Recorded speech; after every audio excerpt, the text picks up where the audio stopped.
Salut, bienvenue dans mon podcast Au-delà du visible, nouvel épisode aujourd'hui.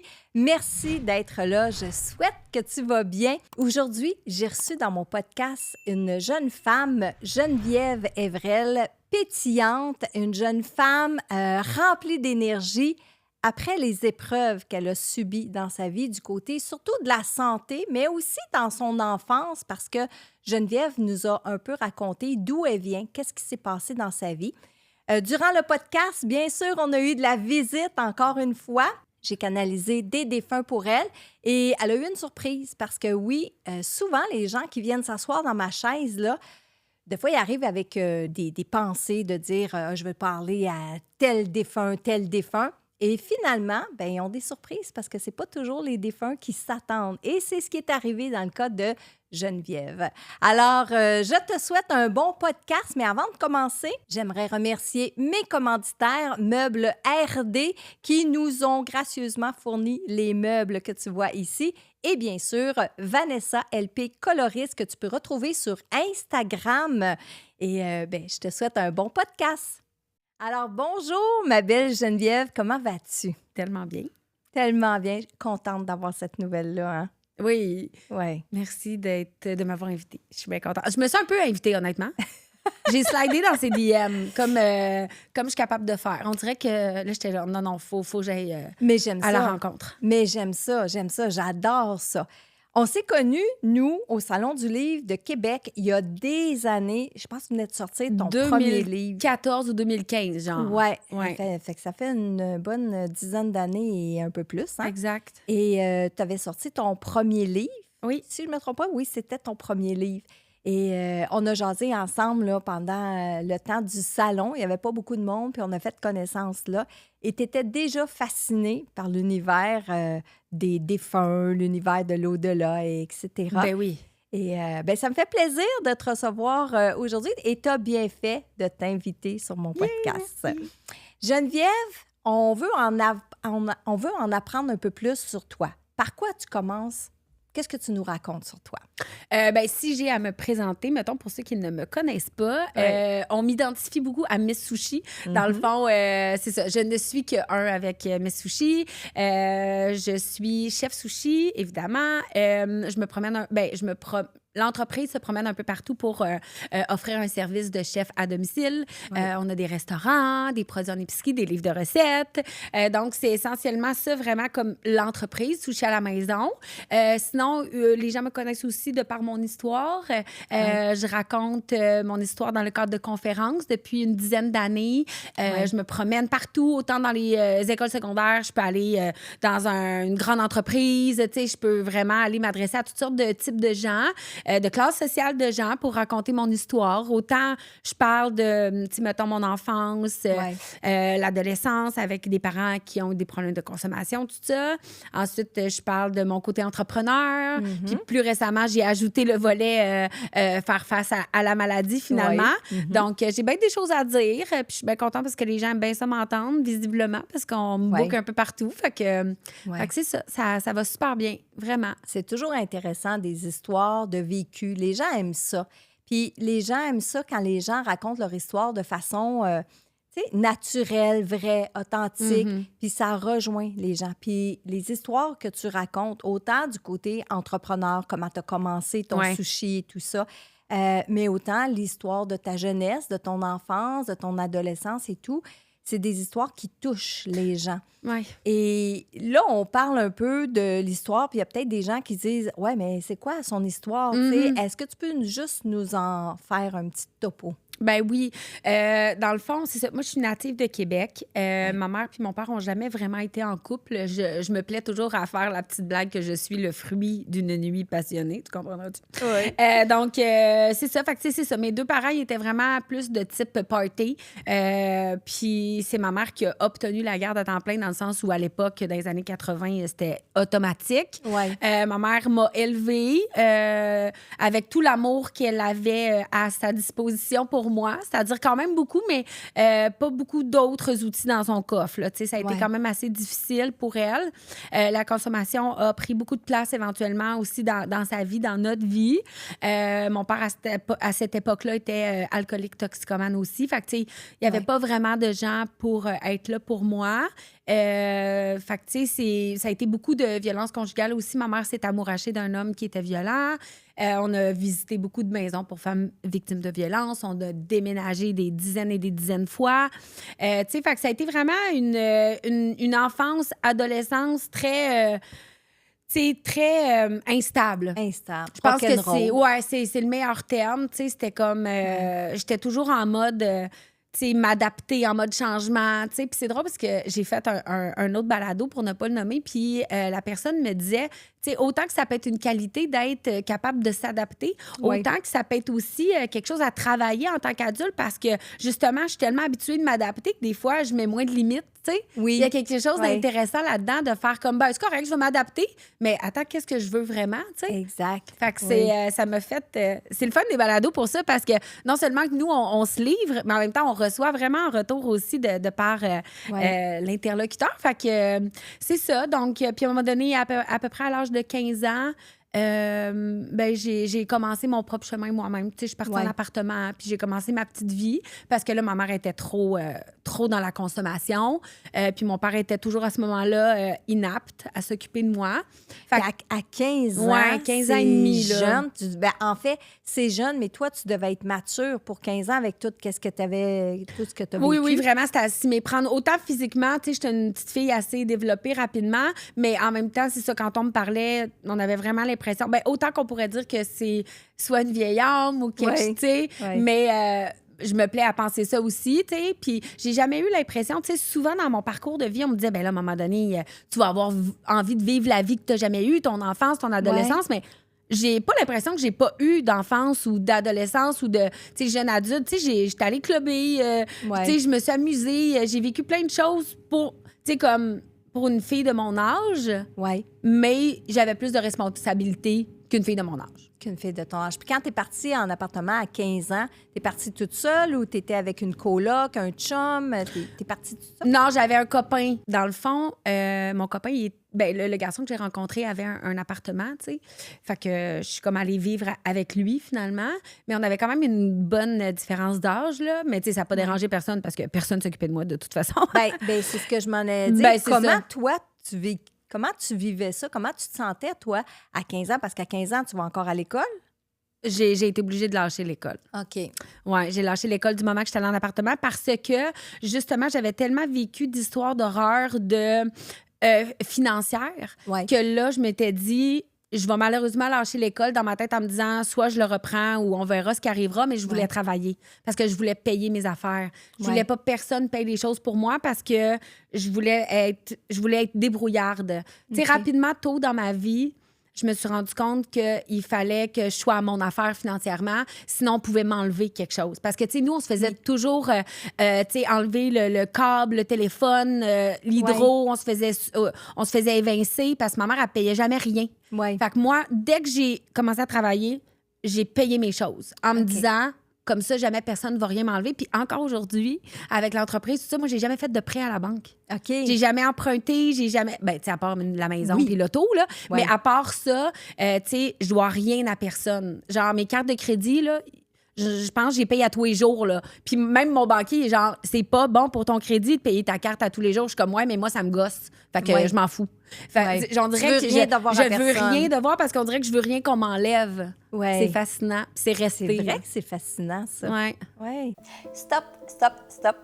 J'ai des nouvelles dates de conférences disponibles. Tu pourrais venir t'asseoir, toi aussi, comme mon invité d'aujourd'hui, sur ma chaise d'invité en direct dans mon podcast Au-delà du visible, la grande tournée de conférences. Donc, des nouveaux billets sont disponibles. Le 3 juin, je vais être à Thetford Mines.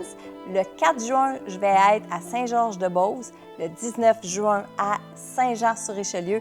Et le 25 juin, à Gatineau. Si tu veux des billets, fais vite parce que les billets s'envolent très rapidement. Le lien est dans la description. Clique là-dessus, réserve tes billets et je te souhaite une bonne écoute. Fait que c'est ça. Fait que j'étais allée en appartement avec lui. Puis j'ai commencé mon bout de chemin à me faire ma propre vie, finalement. Mais jamais consciemment. C'est comme étrange chez moi où j'emmagasine beaucoup de choses. C'est-à-dire que, tu sais, je sais qu'est-ce qu'il faut faire et pas faire. Puis je le fais, tu sais, comme naturellement. Ouais. Donc, mettons, entreprendre mon bout de chemin dans la vie puis essayer de vraiment pas prendre le même chemin que mes parents, c'est-à-dire la consommation, la dépendance et tout ça. Ouais. Moi, rapidement, j'ai fait, je veux m'éloigner de ça, mais pas en me disant, je veux m'éloigner de ça, j'ai peur, ou tu sais, c'était vraiment juste, ça va de soi que je veux pas la même vie qu'eux, tu sais. Ben, mais c'est ça, c'est un choix conscient que tu as fait.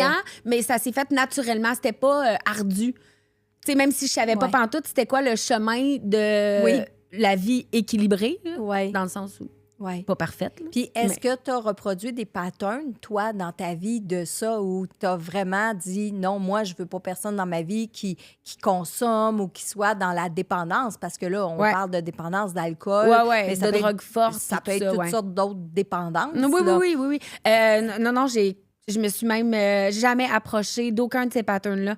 Puis c'est fascinant parce que dès que je rencontrais quelqu'un qui avait des problèmes de consommation, ou peut-être moins intense que ceux de ma mère, j'ai eu... mais jamais j'étais dans le jugement non plus, mais je m'éloignais de ça naturellement. On dirait que je voulais tellement pas que naturellement, je me suis éloignée ou j'ai vu des situations arriver. Mettons, j'ai eu une relation à un moment donné, c'était moins... c'est plus toxique, mettons, qu'on peut dire. Mais ça n'a pas été long, je m'en suis rendu compte. Puis j'ai fait, OK, non, ça. Tandis que, tu sais, des fois, quelqu'un qui a peut-être moins eu ce type d'expérience-là, ça peut prendre un peu plus de temps, tu sais, avant de faire comme, oh, OK, red flag, comme on dit. Exact. Mais là, j'ai comme le red flag aiguisé. Ou, quand je me suis pas écoutée sur des red flags, je m'en suis beaucoup voulu. Parce que je l'ai toujours, la réponse. Tu sais, quand on dit d'écouter son intuition, puis sa petite voix, exact. Tu sais, elle parle fort, puis des fois, je l'écoute pas, là. Puis la relation avec ta mère, quand tu es partie en appartement, est-ce que tu as quand même gardé une relation avec ta mère, ton père? J'ai toujours gardé des relations avec mes parents. Puis, tu sais, j'étais dans le jugement, mais... Tu sais, moi, j'ai toujours beaucoup opté pour l'humour, pour dédramatiser. Fait que, tu sais, à un moment donné, ma mère, elle m'a appelée pendant que je travaillais. Elle m'a appelée au téléphone du travail, tu sais, puis elle m'a annoncé qu'elle était malade, tu sais, qu'elle avait le cancer. Puis, tu sais, j'avais tellement... Tu sais, j'étais comme, non, c'est sûr que non, c'est sûr que tu me niaises. Puis elle était comme, non, je suis vraiment maganée. Puis, tu sais, des fois, je faisais des petites blaguettes, genre, ouais, mais si t'avais pas autant consommé, tu serais peut-être un peu moins maganée, tu sais. Mais oui, on a toujours eu somme toute, une belle relation, mais à travers la consommation. Fait que ça peut pas être une belle relation. Non. Mais on s'est jamais perdu de vue. Jamais j'ai pu... Tu sais, je peux dire que, là, je savais pas était où. Tu sais, puis ce qui est le fun, c'est que moi, j'ai quitté la ville de Québec en 2010. Pour aller vivre en Ontario. Puis je me souviens, des fois, j'appelais ma mère, puis là, je la trouvais pas, là, elle répondait pas. Fait que là, des fois, je disais à mon père, je disais, papa, tu peux-tu aller te promener dans les Limoilou pour essayer de voir si tu verrais pas maman en vélo? Ou tu sais, il m'a toujours comme... Il s'est toujours soucié quand même d'elle. Tu sais, c'était comme des amis de brosse, mes parents. Fait que, tu sais, après ça, quand ils ont... Tu sais, ils se sont toujours quand même côtoyés dans les Limoilou, mettons, c'est petit, là. Fait que des fois, là, ils partaient à la chasse à ma mère, puis ils la trouvaient, tu sais, peut-être pas nécessairement en top état, mais je l'ai jamais perdu de vue, tu sais. OK. Puis, est-ce que l'événement de sushi, quand tu as commencé tes sushis et tout ça, ça vient de ton histoire, de ce que tu as vécu quand tu étais plus jeune? De commencer à faire de la nourriture, parce que j'ai lu en quelque part que c'était dans une des familles où tu avais été, que tu avais commencé à faire de la nourriture, puis tu t'es dit, tiens, pourquoi pas faire de la nourriture pour les autres? Ben en fait, j'ai appris à faire les sushis dans un petit restaurant de la ville de Québec. Puis c'est avec des amis. Mes amis me disaient, tu sais, hey, en fin de semaine, tu pourrais venir chez nous faire des sushis. Fait que ça a vraiment commencé de façon super naturelle, en voulant faire plaisir à mes amis, en voulant passer un bon moment. Tu sais, puis, tu sais, à savoir faire des sushis en 2006, c'était comme, oh my God, tu sais, c'est genre, t'étais vraiment spécial. Puis je détestais pas avoir un petit quelque chose que les autres avaient pas, tu sais. Fait que j'ai vraiment comme utilisé ça pour me faire rayonner, mais faire rayonner cet art-là, faire rayonner ma passion pour les communications. Fait que c'est comme si vraiment les sushis m'ont amené à... Ben ça a changé ma vie, là, tu sais, je le dis tout le temps, là. Tu sais, les sushis m'ont sauvé la vie, littéralement, parce que cet art-là, que peu de personnes maîtrisaient, Ben, j'ai vraiment voulu tout comprendre puis apprendre pour pouvoir, oui, la partager, mais aussi rencontrer des gens, me promener. C'est fou comment je suis contente d'avoir eu cet emploi-là qui est vraiment juste un addon, là, tu sais. Ouais. Fait que, ouais. Puis, t'es venue de où l'idée d'aller faire ça dans les maisons? Parce que tu aurais pu très bien ouvrir un restaurant ou te faire engager justement dans un restaurant de sushi. Puis, mais c'est venu de où l'idée de dire, je vais aller faire ça dans les maisons? Ben c'est ça, c'est vraiment des amis, tu sais, avant d'aller danser le soir, clubber, ben là, ils étaient comme, ben là, viens chez nous, on va faire des sushis, ça va être le fun, on va comme se préparer, après ça, on va se maquiller, puis après ça, on va sortir. Fait que c'était vraiment comme, c'est du... Puis après ça, le bouche à oreille, tu sais, parce qu'on va pas se mentir, là, en 2006, Facebook venait d'exister. Fait que, tu sais, c'était pas une plateforme qu'on utilisait pour faire rayonner un service ou une entreprise encore, tu sais. Donc, c'était vraiment le bouche à oreille, là.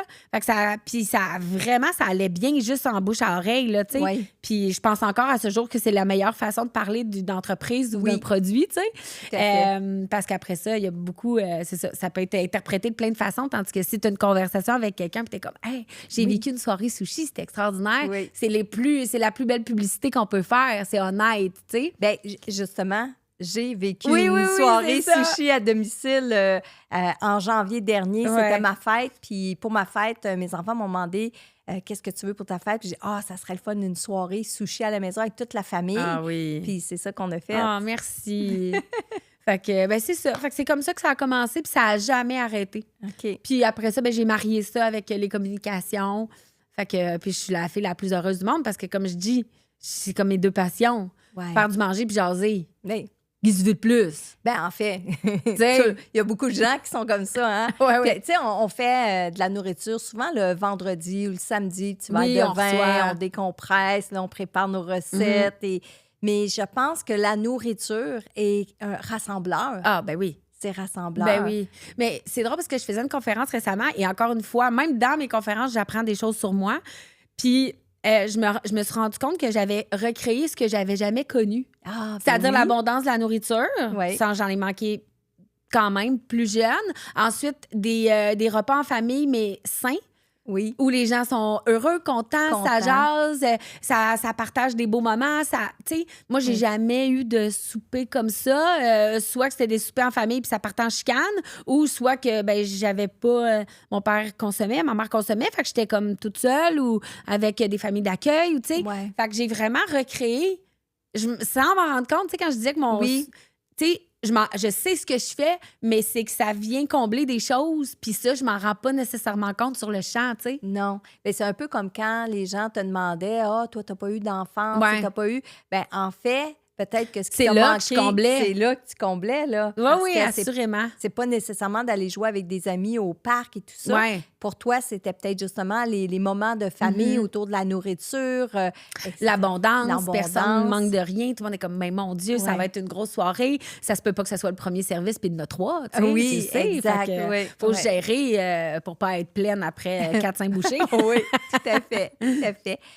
Geneviève, tu parlais aussi que, bon, on te connaît maintenant avec ton enfance, on te connaît avec Sushi, mais dernièrement, tu as fait face à un problème de santé qui était quand même important. Oui. Comment tu as géré ça?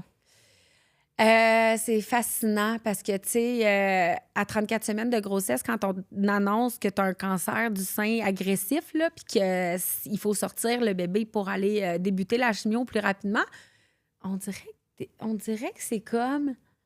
On dirait que tu dis, ben non, ça se peut pas. D'abord, on dirait que tu dis, il n'y a pas quelqu'un qui gère ça en haut de genre, ben non, on va pas envoyer un cancer à une femme enceinte. Tu sais, genre, là, j'étais comme... Tu sais, puis après ça, ben c'est là que tu perds ta naïveté. Tu sais, la maladie, elle a pas... Tu sais, moi, jusqu'à pas de cœur, là, tu sais. Bon, parce que si elle avait un cœur, elle s'acharnerait pas sur les enfants, sur... en tout cas, on peut partir longtemps là-dessus. Bref, après ça... rapidement, la peur s'est emparée de moi parce que il y a tout le moment d'attente. Tu sais, le moment où tu es diagnostiqué, puis le moment où tu vas avoir ton protocole, c'est long. Parce que là, on le sait qu'il y a un cancer, on le sait qu'il y a une masse. Il faut faire une panoplie de tests que je pouvais pas faire enceinte. Fait que moi, tout ce moment-là de porter ma fille encore 4 semaines, j'ai pu accoucher à 38. et de savoir qu'après ça, j'ai tous les tests du monde. Ouais. Puis après, on va me donner un protocole. Fait que moi, c'était insoutenable parce que là, j'étais comme... T'es en attente du bébé. J'étais en attente du bébé. T'es en attente de savoir comment on va me guérir, tu sais. C'est sûr qu'à un moment donné, j'ai pas le choix d'être en paix avec l'attente parce qu'elle était longue. Ben Mon oui. attente, je savais qu'il fallait que j'accouche, qu'il fallait que je guérisse de ma césarienne avant de pouvoir faire bien des tests. Fait que autant que j'étais contente d'avoir ce temps-là, mais Ouais. en même temps, j'avais hâte de savoir comment on... Tu sais, c'était quoi le plan? Tu sais, Ouais. c'était pas genre...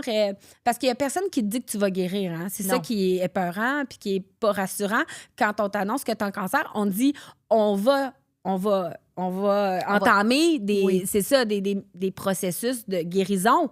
Mais il n'y a jamais personne qui dit que tu vas pas mourir. Ben, de toute façon, on va tous mourir, mais bon, tu comprends Ouais. ce que je veux dire? Ouais. T'aimerais que quelqu'un te prenne la main puis faire regarde, on va te guérir puis tu vas vivre. Oui. Mais c'est ça, là, le petit détail qu'on ne dit pas. Fait que c'est ça qui fait que tu peux rapidement partir dans des zones un peu dramatiques de Ben fin de vie. justement, je m'en allais te poser la question. T'accouches, t'as ta césarienne, puis là, après ça, t'as ta fille dans tes bras. Ouais. Mais là, tu sais Oui, qu'est-ce oui. qui t'attend. Mon oncologue m'appelait la journée que j'accouchais. Et comment on se sent avec un bébé quand on ne sait pas si finalement on On va va le le voir connaître. puis on va Ouais. le connaître? Ben c'est complètement dramatique. Tu sais, tu te dis, ben, écoute, je te dirais que quand j'ai tenu ma fille dans mes bras, Oui. j'étais pas mal plus rassurée sur ce qui s'en venait que quand elle était dans mon ventre. OK. Parce que enceinte, sans l'avoir vue, sans être sûre que tout est correct, Oui. là, j'étais vraiment plus dans... Tu sais, là, je pensais vraiment mourir. Là, j'étais comme, bon, là, j'avais... Hey, je me rappelle, là, je pleurais, j'étais dans mon bain. Puis j'ai dit à mon chum, mon amour, viens ici, il faut que je te parle. Puis là, j'ai dit, est-ce que tu vas... Parce que moi, mon grand garçon et ma fille, c'est 2 papas différents, OK? Oui. Puis je m'étais dit, mon amour, tu me promets que tu vas t'arranger avec David pour que mes enfants ils se connaissent. Parce que là, je m'étais dit, si ces 2 papas, eux autres, ils vont faire leur vie si je suis plus là. Et Ouais. là, j'étais comme, non. Moi, il faut que vous vous arrangez au moins une fois par mois pour faire une activité. Et je partais parce que j'étais comme, si mes 2 enfants, ils se connaissent pas parce qu'ils n'ont pas le même père, c'est pas le fun. Là. Non. Tu sais, là, fait que là, j'organisais tout ça. Puis j'étais comme, là, mon chum était genre, stop. Comme, là, tu vas trop loin, on va pas là. Fait que je me suis mise à méditer à place de me faire des scénarios de catastrophe Ouais. de même. Fait que Ouais. j'ai fait beaucoup de méditation accompagnée. Puis bref, quand j'ai accouché puis que j'ai eu ma fille sur moi, ça a été long parce qu'elle était en pré... elle a été en incubateur un petit peu, pas parce qu'elle avait quoi que ce soit, mais c'était juste pour être sûre que ses poumons, ouais. tout ça. Puis à un moment donné, là, on m'a pris en chaise roulante. Je pense le lendemain, ça a pris un bon 24 heures, 48 heures avant que je la voie. Je suis allée dans la salle avec les incubateurs. Ils l'ont mis sur moi. Elle a ouvert ses yeux. Et elle me dit que ça va bien aller. Ouais. Elle me dit ça. Elle était douce, elle était calme. C'était vraiment un moment où ça m'a tout apaisé. Elle me dit, j'ai entendu, chill. Oui. Fait que j'ai fait, ça m'a mis en paix. Ouais. Après ça, j'ai eu mon protocole. J'ai fait, parfait, merci. C'est ça mon projet. Mon projet, c'est de guérir. Je vais faire tout ce que vous me dites, monsieur le docteur. OK. J'ai été une bonne élève. Tu as été une bonne élève. Oui, parce que j'imagine que tu as le bébé dans tes bras. Ça devrait être un événement heureux. C'était heureux. C'était heureux? Oui, okay. C'était zéro malheureux. Non, ma fille a été très calme, très douce, très rassurante, étrangement. Mon chum est devenu un gagagou. C'était son premier pour lui. Oui, lui, il est fou. Non, les plus beaux moments, là. J'étais dans mon lit, on avait notre petite bulle. Ça a été vraiment, je me souviens précisément de tous les moments de tu sais, mettons, dans cette chambre d'hôpital-là avec notre bébé d'instant. Puis c'est dans la catégorie des plus beaux moments de ma vie. Wow. Je pensais même pas au cancer. Puis ton garçon, lui, il avait quel âge à ce moment-là? Oui, Malcolm, il avait 7 ans et demi. Est-ce que tu lui expliques que tu as le cancer, que maman va peut-être mourir? Je dis pas que j'ai des chances de mourir quand même, parce que j'essaye de pas l'avoir, ce mot-là, dans mon vocabulaire, même à moi. Mais Malcolm est assez... mais c'est comme gênant de dire ça à toi, mais je pense qu'il y a vraiment une vieille âme. Oui. Ben non, mais c'est correct. Mais non, mais mon fils, c'est comme... Il y a quelque chose de particulier avec cet humain-là, tu sais.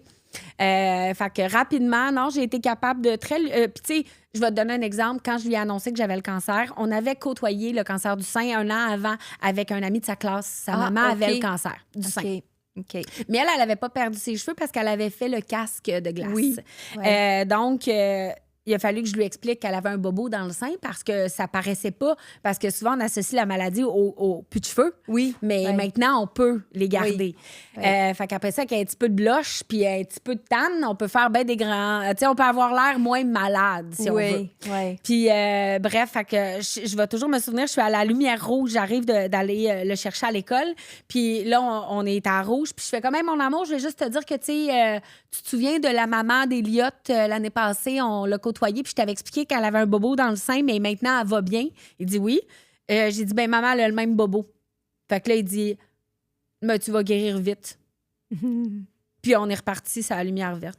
Okay. C'était réglé. Puis à quelques moments, avant d'entamer les gros médicaments, je lui ai dit, tu sais, plus que maman va avoir l'air malade, plus que maman va être en train de guérir.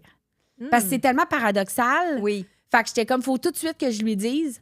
Puis il était tellement fin. Puis j'ai un vocal dans mon téléphone. Je vais tout le temps m'en rappeler. C'était pas une bonne journée. Puis il était avec son père en garde partagée. J'avais la chance de l'envoyer chez son père quand j'avais les traitements les plus forts, mettons. Puis à un moment donné, son vocal, c'est, tu sais, maman, j'avais commencé à perdre mes cheveux. Oui. Puis il m'avait dit, c'est normal, tu sais, moi aussi, là, j'aimerais pas ça de perdre mes cheveux. Mais il dit, garde, il dit, repose-toi. Puis, tu sais, tout candidement, il est comme, je comprends, mais, tu sais, fais-toi-en pas avec ça, tu sais. Ouais. Mais, tu sais, t'as genre 7 ans et demi, 8 ans, là, tu sais, il a été super rassurant. Puis, c'est drôle, quand j'allais pas bien, après des traitements, j'allais dans son lit. Okay. Mon safe space dans la maison chez nous, autant que ça pourrait être la cuisine, c'est le lit de mon garçon. Okay. Il y a une énergie rassurante, mon fils. Il est rassurant comme humain. C'est fascinant, puis tu te dis, ben en tant que parent, t'es pas supposé. Mais tu sais, en même temps, j'ai jamais été, Malcolm, rassure-moi. Tu sais, c'est comme juste sa présence. Il pourrait ne pas parler. Puis, tu sais, il y a quelque chose de vraiment groundé, doux, calme. Il y a des enfants comme ça qui sont comme ça, tu sais, qui sont, on dit des fois raisonnables. Mais j'aurais tendance à dire comme toi, c'est des vieilles âmes, c'est des sages. Ben oui. Oui, totalement, tu sais. Ouais. Fait que je suis très contente. Je sais que le mot mourir faisait pas partie de ton vocabulaire, fait pas partie de ton vocabulaire, mais est-ce qu'à un moment, tu as comme pensé à la mort puis à ce qui t'attendait peut-être dans le après? Ou pas nécessairement à cette époque-là de ta vie, mais de façon générale, peut-être que oui? Ben, c'est sûr que le moment où j'ai le plus pensé à la mort, évidemment, c'est quand j'ai eu ce diagnostic-là, parce que là, tu réalises que on n'est pas éternel. Là, on le sait tous, mais on pense pas à ça, généralement, idéalement, parce qu'à un moment donné, il faut vivre notre vie. Là, oui. Je te dirais que ce qui me faisait le plus mal d'en penser à la mort, c'est de ne pas être là pour mes enfants, de ne pas être là pour les consoler, de ne pas être là, pour... C'était plus ça que... Tu sais, moi, techniquement, Geneviève Evrel, pas rien d'autre autour, je pense pas que j'ai peur. Tu sais, de la mort. C'est la fin de quelque chose, mais c'est plus pour les autres qui restent. Tu sais, que égoïstement, je veux être là pour eux, tu sais. Fait que c'est plus ça. Mais sinon, moi, j'ai jamais vraiment... on dirait que je suis tellement ouverte à ça. Puis je crois tellement à tous les signes possibles, puis tout ça. Fait que, tu sais, je suis comme, c'est un passage, tu sais. Fait que, tu sais, c'est ça, j'ai pas vraiment comme peur du après. Tu sais, je veux dire, c'est sûr que, tu sais, on a tous un peu peur parce qu'on sait pas ce qu'il y a. Mais je me rappelle, à un moment donné, ma mère était en fin de vie à la maison Michel Sarrazin, puis on a passé beaucoup de temps ensemble. Puis à un moment donné, elle était comme, hey, si je peux, là, s'il y a quelque chose après... Elle dit, tu veux-tu que j'apparaisse? Tu veux-tu que je fasse quelque chose? Fait que là, je riais, tu sais, j'étais comme ma maudite, tu sais. Puis à un moment donné, elle m'avait dit, je vais être assise dans ton char. Moi, tout le temps dans ton char, tu sais. Fait que je trouvais ça comique parce que ma mère, elle avait jamais conduit. Puis elle, quand elle a su que j'avais un permis de conduire, parce que, tu sais, on s'était comme perdu de vue, mais pas... on savait où est-ce qu'on était, mais on s'était pas vu depuis un moment. Fait que quand je suis arrivée à Québec, dans la maison de fin de vie, pour aller m'occuper d'elle, puis que là, elle a bien vu, elle a su que je conduisais, tu sais, elle était comme, hein? T'as une voiture, tu sais, elle, là, pour elle, là, c'était comme... Elle était fascinée que je puisse faire ça, tu sais. Mais, fait qu'elle trouvait ça drôle, fait que c'était comme, hey, vu que moi, j'ai jamais conduit, toi, tu conduis, ou moi être dans ton char, tu sais. Ouais. Là, j'étais comme, fais-moi pas peur, moi être en train de conduire. tu sais. Ben oui. Puis est-ce que tu l'as senti dans ta voiture? Est-ce que... Ben, j'ai jamais, honnêtement, autant que je suis comme là à me vanter que je suis full connectée, mais non, il y a pas, je sais OK. pas elle est où, parce que pour vrai, autant que j'ai pu sentir bien des choses, mais Ouais. jamais ça concernait ma mère. OK. Puis je me suis pas, tu sais, je pourrais m'inventer des affaires puis me dire ah oui Ouais. oui, mais non, ça sert à rien là, tu sais, dans le sens où Ouais. mais non, ma mère, je sais pas, en tout cas, faudrait me dire elle est où parce qu'elle est pognée à quelque part. On ou va ben- regarder ça. Oh, Elle est je sais rendue où? On va se garder un petit temps Ben oui, tantôt ben oui. pour regarder ça. La vie après la mort, bon, on en a parlé un peu, Ouais. tu crois à tout ça. Est-ce que tu as déjà été témoin de phénomènes paranormaux, de phénomènes qu'on peut Ah pas oui, expliquer? oui. Ah ouais. Vraiment. Ben, tu sais, c'est ça, je dis. Tu sais, à un moment donné, dans le cadre d'une soirée sushi à la maison, tu sais, je me suis beaucoup promenée. Hein. Oui. J'étais allée, tu sais, tu vas dans des maisons, tu n'as aucune idée, là. Tu googles Ouais. l'adresse, puis tu y vas. Tu y vas là. Puis à cette époque-là de ma vie, entre autres, j'allais partout. Fait que je me rappelle, j'ai fait tous les routes du Québec, là, tu sais. Oui. Puis à ce moment-là, je suis dans une petite ville, pas loin des lignes du Nouveau-Brunswick, tu sais. Puis je suis dans une maison, ben, je veux dire, on le voit de l'extérieur que c'est une vieille maison, tu sais. Ouais. Puis là, je suis dans la maison. Je vois que c'était comme un ancien magasin général, tu sais, une affaire de même de OK. petit village, tu sais. Ouais. Puis là, ma cliente super fine, tout ça, la cuisine est un petit peu disparate parce que tu vois qu'ils ont tu sais, ils ont mis un îlot là, ils ont mis, tu sais, tu vois que Ouais. bon, c'est super cute là, mais tu sais, c'est comme je suis comme souvent de dos, puis si je veux m'en aller de face à la rue, mettons, Ouais. il y a il y a une bonne petite marche, tu sais, à faire, tu sais, pour être à l'îlot. Ouais. Fait que là, à un moment donné, ma cliente a dit hey, je vais aller faire des commissions. Tu sais, souvent, l'après-midi, les gens vont acheter le vin, ils vont faire des petites courses. Bon, Ouais. parfait. Fait que moi, je m'installe, puis là, je fais des longueurs entre le lavabo puis l'îlot, puis tout ça. Puis, tu sais, je suis comme face à la rue, puis la rue est proche, parce qu'à l'époque, les maisons, hein, ils étaient Oui, vraiment étaient sur le bord ouais. du chemin, comme on dit. Ouais. Puis, il y a comme une vieille escalier qui monte, pas au grenier, mais au deuxième étage, mais il n'y a pas de rambarde. Puis, elle rentre comme dans le mur, tu sais. OK. Comme les vieilles échelles qu'on descend. Oui. Tu sais, c'est pas comme une escalier ouverte ou vitrée, tu sais. Non. Fait que là, j'étais en train de rouler mes sushis et j'entends ta-ta-ta-ta-ta-ta. Ta-ta-ta-ta. J'entends courir. OK. Mais il y a personne dans la maison. T'es tout seul. Ouais, mais j'ai pas peur. Je suis juste comme, OK. Puis je sens une présence d'enfant OK. dans les escaliers. Comme un petit bonhomme avec une coupe champignon brune. Dans ma tête, à moi, c'est ça que je vois. OK. Et je le vois pas, là. Non, Mais non. comme je file un petit garçon. Tu sais, genre full typique, petite salopette brune, là, genre Oui. d'époque, là. Oui. Fait que là, ça reste de même, mais j'ai pas peur. Je fais mes affaires. Puis là, ma cliente, elle m'en revient. Puis là, genre, parle. Je lui demande, tu sais, c'était quoi la maison ici avant? Ou, tu sais? Puis elle me dit, elle dit, tu l'as entendu? Là, je fais comme, l'as-tu entendu? Elle dit, oui. Elle dit, tu l'as entendu courir? Là, je fais comme, oui, j'ai comme entendu courir, mais j'étais comme pas sûre. Tu sais, tu dis, y a quelque chose qui a tombé, qui a roulé? Tu sais, notre Oui. cerveau, il essaye de rendre ça, tu sais, peut-être plus, je sais pas, cartésien, tu sais. Oui. Puis là, elle était comme, non, elle dit, c'est ça, il y a comme une entité. Mais il descend jamais les marches parce que semblerait-il qu'il aurait déboulé. Puis c'est dans les escaliers qu'il serait décédé. Oh. Puis c'est pour ça qu'il errerait en haut. Tu sais. Puis elle OK. dit, les enfants, ils jouent souvent avec. J'étais comme, bon, ben, super, on le salue. On le salue. Fait que ça a été une des choses qui m'a vraiment marquée.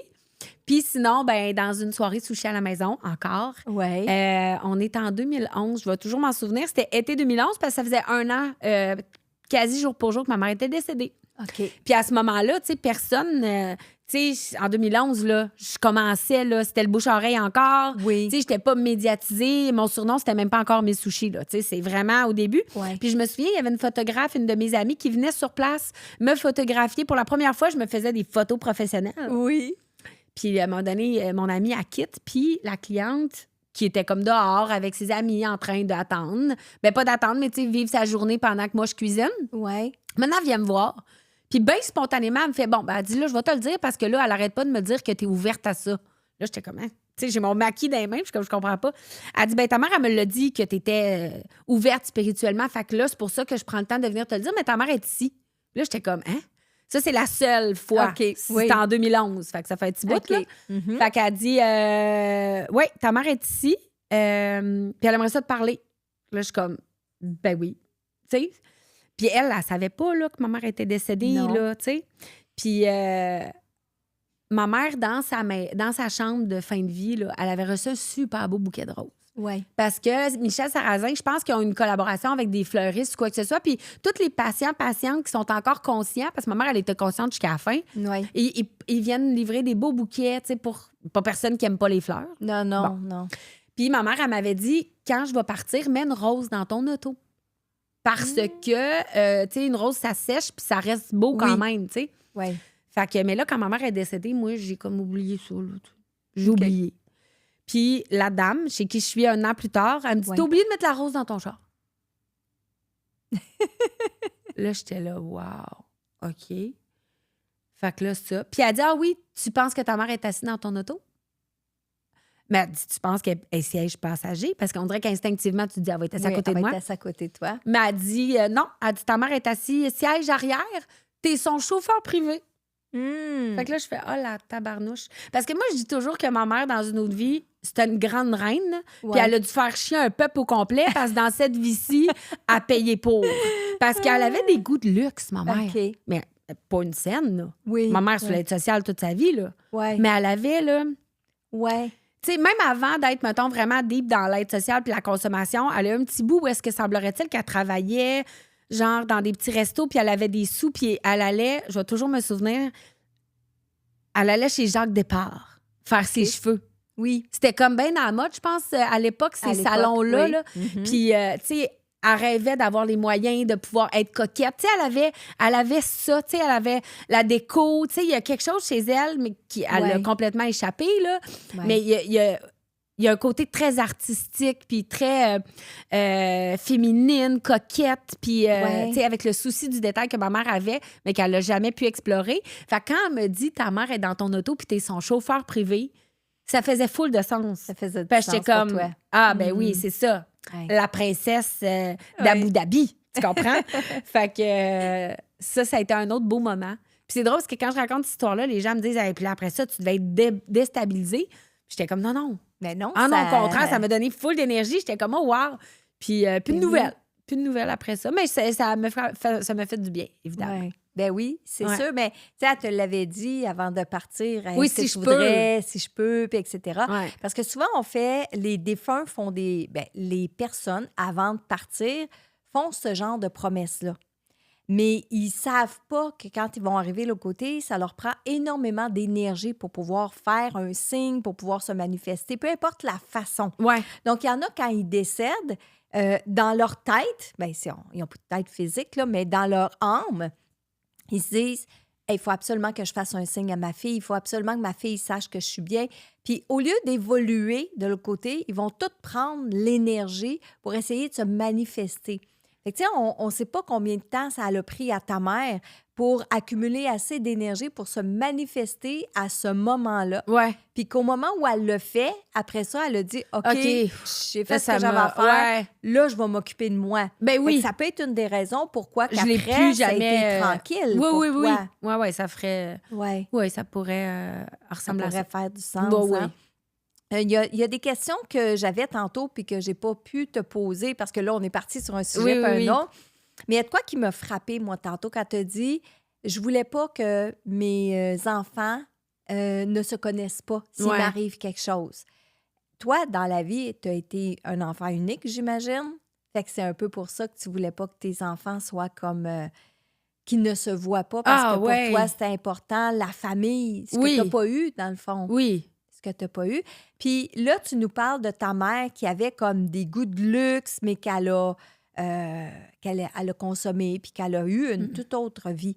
Mais du côté de tes grands-parents maternels, est-ce qu'elle vient d'une famille dysfonctionnelle, alcoolique et tout ça? Oui. Je pense que oui. Oui, tu sais, ça... Je pense que ça l'a... Je pense qu'elle a embarqué dans ce cercle-là. OK. Je pense que son papa, il était alcoolique, mais je pense qu'il est mort vraiment... mon grand-père était bossu. OK. Puis je pense qu'il a eu des gros problèmes de santé. Il est mort quand même jeune. OK. Puis ben, il est mort... Ma mère était jeune, entre autres. Je pourrais pas dire quelle année. Puis ma grand-mère maternelle, elle a eu, je pense, 16 ou 18 enfants. OK. Elle a comme été enceinte pas mal toute sa vie, là, en fait. Oui. Puis elle est décédée dans le début des années 90 parce que je me souviens de ses funérailles OK. à Lucienne. mais c'est très vague, là, tu sais. Mais je pense que ça a beaucoup, beaucoup ébranlé ma mère. Ouais. Parce que ma mère, c'est le bébé-fille OK. de toute cette famille-là. OK. Ouais. OK. Ben, peut-être aussi, c'est de là vient le côté princesse, parce que si c'est le bébé-fille, souvent, dans les grandes familles comme Oui, ça, oui, oui, ils full. devaient la prendre comme une poupée, puis la traiter aux petits oignons. Puis, Oui, oui, vraiment, vraiment. C'était comme, elle était très, très gâtée, semblerait-il, là, pour son époque, là. Probablement que ça venait de là. Ouais. Est-ce que tu as vécu d'autres phénomènes paranormaux, toi? Tu sais, toi, là, mettons, chez toi, parce que tu nous parles quand tu vas dans les maisons, puis là, je te comprends totalement pour m'être déjà promené dans les maisons pour aller faire des consultations ou des soirées privilèges. Tu rentres dans la maison, puis là, tu ressens déjà la maison en rentrant. Puis oui, des fois, tu vis des phénomènes. Ouais. Mais à la maison, chez toi ou près de toi... Ah non, mais ma maison, c'est drôle. Puis là, je dis ça, là, puis... Mais c'est ça me dérange pas parce que je suis vraiment zen avec ça. C'est que dans le fond, moi, j'avais jamais pensé d'avoir de maison dans ma vie. J'ai toujours été en appartement. OK. Tu sais, moi, j'ai vécu en appartement. Moi, je pensais que j'allais vivre en appartement. Moi, avoir une maison, c'était zéro. Bon. Puis le papa de mon grand garçon, à un moment donné, on était à la maison, puis il me dit, là, on va aller visiter des maisons. Là, je fais comme, hein? Puis il avait choisi, c'est lui qui avait planifié la journée de visite de maison parce que moi, j'étais comme, ah, ouais, hein? On peut. Puis il était comme, baby, on peut s'acheter une maison. Fait que là, j'étais comme, OK. Fait que là, on part. On a vraiment visité 3 types de maisons complètement différentes. Une qui était en construction complètement, genre flambant neuve. Une qui était genre une maison d'architecte là, avec des espèces de pièces à des endroits où tu t'attends pas. Ouais. Puis une vieille maison. Et là, on visite les 2 maisons toutes fades. Et là, on arrive à la Avec une maison qui a de la vie. Et là, on franchit la porte. Et là, les plafonds cathédrales, quasiment, là, tu sais, plafond de 10-11 pieds, l'escalier en colimaçon, le puits de lumière, le lustre en rentrant. Wow. Là, je suis comme... C'est sûr que c'est ça, là. 1898, la construction, dans Viauville, Hochelaga. Là, je suis comme... Et là, je file 2 vibes. Je file... Je me dis, on n'est pas tout seul ici. Et là, je me dis... Là, j'essaie de pas faire peur à mon copain de l'époque parce que lui est un petit peu plus, je sais pas comment dire, peut-être un peu plus craintif de ça. Ouais. Moi, je suis super à l'aise. Mais là, j'ai vraiment hésité parce que je me suis dit, il y a du monde là-dedans. Puis, est-ce que ça va être dérangeant? Mais là, moi, j'ai pas dit ça. Fait que moi, je suis toute seule à vivre avec ça dans ma tête en me disant... On la prend-tu pareil, même si, tu sais, je veux dire, 1898, là, il y a eu des expositions de gens décédés, il y a eu toutes sortes de vies. Et en plus, quand on a visité la maison, le propriétaire qui était là, c'était comme un genre de flip. Okay. Tu sais, lui était là, mais il a fait un flip le fun, c'est-à-dire qu'il a refait des trucs plates. La fondation, les fenêtres. Fait que, tu sais, lui, il était vraiment là juste en transition, mais il avait quand même mis beaucoup d'amour. Ouais. Puis moi, ce que j'avais su, puis ce que j'ai comme su avec le temps, c'est que ça a été souvent des femmes, des madames célibataires avec beaucoup de chats qui avaient vécu dans ces maisons-là. OK. Et ça, j'étais comme, ah ouais. Puis il y a toujours des chats autour de cette maison-là. J'adore ça, parce que j'adore les chats. Oui. Puis le propriétaire actuel, avant nous, il m'a dit, hey, je veux juste vous dire, ce qui vient avec la maison, ce sont tous les actes de vente. Wow, ça, c'est le fun, hein? Au seau à la cire. Oh, écrit à la plume. Oui. Hey! Puis les maisons dans ce quartier-là, parce que j'en ai eu oui, quelques-unes, j'en ai vu quelques-unes. Oui. C'est ça, hein? Ça vient souvent avec tout ce bagage-là, finalement. Fait que tu sais que c'est un tel... Parce que là, moi, avec une petite coupe de vin, je t'ouvre ça, là. Puis là, j'essaye de comprendre les écritures des vieux notaires des années 1900 avec les lots de terre. Puis là, pas le droit d'avoir de porcherie proche parce que ça pue.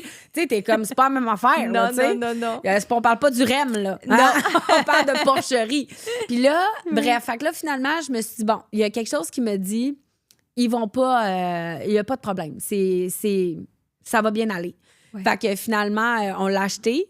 Puis moi, je fais toujours peur à mes amis parce que je dis qu'il y a une petite fille dans le sous-sol. Mais ça, c'est drôle. Il y a une énergie dans le sous-sol assez particulière, là. Ouais. Je dois dire que chaque fois que je descends au sous-sol, il y a un de mes chats qui me suit instantanément. Je pense qu'il pourrait être dehors, puis il ferait comme, oh, je peux pas la laisser aller tout seul. Puis lui, il est toujours en train de miauler dans le sous-sol, un fou. Okay. Miaou, miaou, miaou. Puis sinon, j'ai toujours l'impression qu'il y a un monsieur avec un grand chapeau Ouais. qui est dans les escaliers. Je m'en allais dire, il est dans tes marches. Ah non! J'aurais dû te laisser parler pour que je fasse ma boîte. Non, c'est correct, mais je le voyais dans tes marches. Il est dans mes marches. Je sais pas ce qu'il fait là, mais c'est ça. Mais inquiétez-vous pas, il est pas comme dans le film Parasite. Il là, tu sais. attend. Tu regardes, il attend quoi? Il attend la visite. C'est lui qui recevait la visite. C'est lui qui recevait la visite. Je ne sais pas s'il était propriétaire de la maison ou s'il était un genre de majordome ou un... Oui, parce que c'est des maisons d'assez de gens aisés, Oui, hein? cette maison-là. Fait que lui, son rôle, c'était d'attendre les gens, puis il était en bas des marches, puis il était tout le temps là. Puis lui, c'était comme... Il est comme beau. Oui, c'est... puis un stylé, là, tu sais, un monsieur stylé, un monsieur... puis, tu vois, là, je me connecte, puis il rit, il sourit. Tu sais, c'était quelqu'un, pas d'austère, mais, tu sais, fait austère quand c'était le temps, mais je veux dire... accueillant, genre. Accueillant, oui. Ah, ben ça doit être pour ça que je me suis dit, bon, il nous reçoit. Oui, Fait il que- reçoit les gens chez toi. Ah. Puis il est encore là. Puis il reçoit quand tu rentres à la maison, quand tu as des invités, là, il leur parle, tu sais, est-ce que je peux prendre votre manteau? Est-ce que... Ah oui, là. C'est drôle parce qu'en plus, quand on rentre chez nous, là, on a des cintres à pu finir. Ouais. Mais on met toujours nos manteaux sur l'escalier. Oui, parce que c'est lui qui prend les manteaux. Puis, tu sais, je le vois, là, prendre les manteaux comme ça, là. Est-ce que je peux prendre votre manteau? Voilà. Tu sais, puis je sais qu'il t'aime beaucoup. Ah! Ouais. Ben, c'est réciproque. Ouais. Parce que j'ai été souvent toute seule aussi dans cette maison-là. Elle a été grande pour moi à un moment donné quand je me suis séparée. Oui. Hey! C'était pas drôle, comme dirait. Ouais. Mais c'était pas le fun. Là. Fait que là, j'étais comme, oh mon Dieu, hey, plus d'amoureux, mon fils est en garde partagée. Hey, je me suis sentie, mais je me suis jamais sentie seule. Je Non. l'ai trouvée grande, Oui. mais je me suis pas sentie seule. Mais ouais, fallait habiter cette maison-là. Là. Puis au deuxième étage, t'as une femme qui se berce. Ah! Où? Ouais. On sait-tu? Dans quelle pièce? Attends une minute, je vais monter. Quand je monte, j'ai tendance à vouloir aller vers la gauche, mais on dirait que je la sens à droite. Ouais. J'aurais de la misère à te dire. Mais c'est pas la première pièce en haut des marches, c'est la deuxième pièce en haut des marches. Mais là, on dirait que des fois, quand tu t'en vas comme ça, non, je pense qu'elle est à gauche, la pièce. C'est parce que quand je rentre, on dirait que je suis à droite, mais on dirait que quand je monte les marches, elle est à gauche. Mais c'est une deuxième pièce, là. C'est pas OK. la première projet marche, là, comme une deuxième pièce. Puis j'entends la chaise berçante, puis c'est près d'une fenêtre. OK. Fait que la pièce qui est près d'une fenêtre. Puis il Parfait. y en a une qui se berce, là. Une grand-mère, là. En fait, je te dis une grand-mère, j'ai l'impression qu'elle a vécu là longtemps. OK. Tu sais, qu'elle était jeune, puis elle a été vieille. Puis, je pourrais dire, ils sont de connivence, le monsieur qui est en bas des marches. Mais je ne sais pas s'ils sont de connivence parce qu'ils ont vécu dans la même époque, Ah, je la même comprends. maison, ou si non, tu sais, je ne sais pas qui était un fantôme avant l'autre. Ouais, je comprends. Mais OK. Fait que non, c'est ça. Il y a du monde Ouais. là-dedans. On n'est pas tout seul. non, Mais tout le monde est chill. oui, oui. Je peux aller dans le sous-sol, là, mais deuxième, il y en a peut-être un à chaque étage. Ben, regarde, c'est bien parfait. Il n'y a pas de problème. Oui. Mais continue, tu... C'est ça, fait que j'adore cette maison-là. Je suis très, très contente parce que je m'y sens complètement confortable. Puis, tu sais, l'année passée, on a eu une petite bulle au cerveau, on voulait vendre. Ouais. Puis là, j'étais comme... C'est la première fois de ma vie, moi, que je suis ancrée à quelque part. Hein? Ben en plus, oui. C'est la première fois de ma vie que je déménage que tu pas de restes quelque part. longtemps à un endroit. Ben, j'ai jamais resté plus que 2 ans à quelque part de toute Ouais. ma vie. Puis là, moi, je suis à cette maison-là depuis 2019. Non, 2018, excuse-moi. Puis, moi, c'est comme... C'est ma maison, là, tu sais, Ouais. avec toutes ses particularités, puis tout son amour, ses souvenirs. Fait que j'aimerais ça ne pas partir de là, tu sais. Ouais. Fait que... Parce que je m'y sens vraiment, vraiment bien. Mais mes amis, tu sais, je sais que des fois, j'ai mes amis qui sont comme, ah, toute seule ici, non. Ou bien, tu sais, j'ai une amie qui gardait ma fille l'autre fois, puis j'étais comme, va au sous-sol, il y a comme, les ramen sont dans le congélateur. Non, je ne vais pas manger de ramen. Hein? Fait qu'ils ont bien peur de mon sous-sol. Mais moi, j'adore ça. Je suis super... Ouais. J'ai pas peur. Tu sais, j'ai resté là longtemps toute seule. Puis des fois, quand j'entends des bruits, parce qu'il y en a tout plein, là. Cette maison-là, elle craque de partout, là, tu sais. Puis des fois, je le dis à mon fils. Il dit, j'ai entendu quoi? Je fais oui. Mais il n'y a pas de danger. C'est la maison. Elle vit sa vie, tu sais. Ouais. Bon, on est sur le bord de Notre-Dame, là, on s'entend, là. Fait que ça fait craquer les murs, on va dire, les camions. Mais tu sais, c'est ça, il a compris que les bruits, c'était la maison, c'était pas du danger, tu sais. Non. Mais dès qu'il y a un bruit, mettons, inhabituel, je suis la première à me lever, tu sais, dans le sens où je suis comme, je la connais, là, ma maison. Fait que je suis comme, non, ça, c'est la 4e planche à gauche, là, du plancher, mais toi, avec ça. C'est hyper intéressant. Est-ce que le chum que tu as présentement, est-ce qu'il est ouvert à toutes ces choses-là, lui Oui, aussi? il est curieux. Ouais. Tu sais, je te dirais pas qu'il croit à tout, mais il fuit jamais une conversation ou une situation où on parle de ça, tu sais. Okay. Il est super ouvert. Mais je pense que souvent, les gens qui sont comme curieux, mais ils se gardent une petite gêne, c'est juste parce que, tu sais, c'est comme un peu tellement... Il y a tellement de possibilités. On dirait que je pense qu'il est un petit peu plus cartésien là-dessus, tu sais. Mais il est super ouvert d'esprit, là, tu sais. Ouais. Puis, c'est le fun parce que, tu sais, moi, c'est pas rare que, tu sais, moi, j'aime ça, là, tu sais, ces affaires-là. Tu sais, des fois, même, je me fais des petits tirages à moi-même avec mon livre, évidemment, parce que, là, je suis pas assez bonne pour ne pas l'avoir. Mais, tu sais, il y a des moments où même les cartes ont été vraiment... tu sais, à un moment donné, je me suis fait tirer aux cartes par ma tante, qui est ma tante sorcière, je l'appelle. Puis... elle n'était pas au courant du tout de la situation, mais vraiment pas, tu sais. Puis je suis allée chez eux la veille d'un événement majeur dans ma vie. Puis j'avais dit, tu peux-tu me faire un 24 heures? Oh mon Dieu, hey, ça fait longtemps que j'ai pas fait ça. Mais je pense que ça existe pas tant. Tu sais, dans le sens où c'est très rare. Mais moi, je savais même pas qu'on... Ceux que ça fait longtemps qu'ils tirent aux cartes, là, ils savent c'est quoi un 24 heures. Mais moi, je savais même pas... J'ai demandé ça en sachant même pas que ça s'appelait de même. Que ça s'appelait j'aurais pu dire, peux-tu me dire ce qui va se passer demain? Oui. Mais moi, j'ai dit, fais-moi un 24 heures. Fait que là, elle m'a regardé. OK. À part, elle me fait un 24 heures. Et elle a dit... Moi, dans le 24 heures suivant, je savais pas du tout où je m'en allais. Ouais. Mais il fallait que je tranche. Ouais. C'était très, très important. Et là, je me suis dit, tu sais quoi, je sais tellement pas où ça va s'en aller que je vais me fier aux cartes. Oui. Je vais tout faire qu'est-ce que les cartes vont me dire. Tant pis, je vais assumer. Parce que j'étais comme, il faut que je prenne une décision. Puis là, j'ai comme décidé que ça allait être les cartes.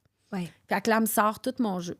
Puis là, elle m'explique. Puis là, elle part là, avec telle carte. Puis là, elle me dit tout. Puis elle n'est pas au courant de la situation. Là. Fait que quand elle part avec une carte, puis elle fait ça, c'est ça, ça, c'est ça, là, je suis comme, OK, elle target. Ça part avec ça, donc assez. Les cartes savent. Oui. J'ai tout fait ce que les cartes m'ont dit de faire. Puis ça a changé ma vie. Ça a été difficile. Ouais. Ça a été un moment vraiment, vraiment difficile. Mais je suis contente d'avoir écouté positif, les cartes. Ouais. Fait qu'on dirait que c'était comme...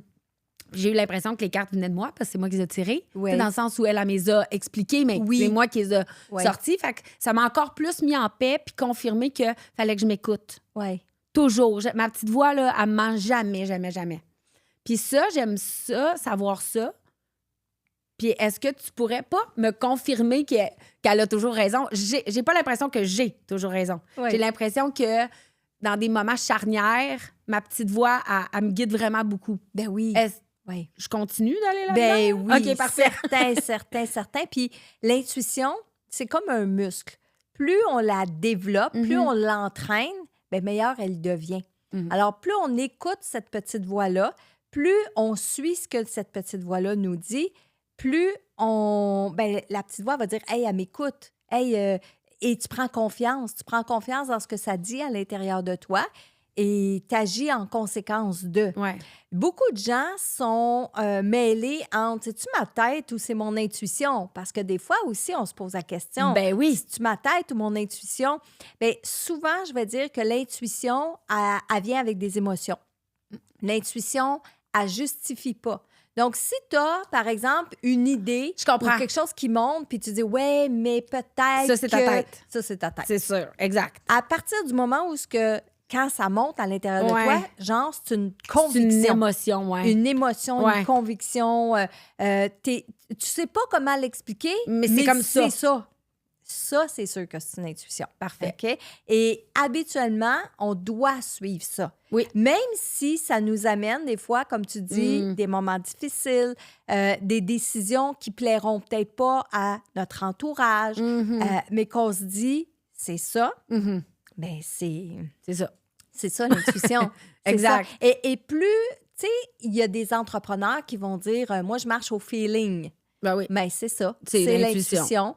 Et il y a des fois où les feelings nous ramènent dans quelque chose de négatif. Je vais le répéter. Mais des fois, c'est parce qu'il faut qu'on passe par là pour aller où ce qu'on doit aller. Aussi. Tu sais, oui, c'est pas toujours hyper positif, c'est pas toujours hyper glamour, mais cependant, ça doit toujours nous amener là où on doit aller. Ouais.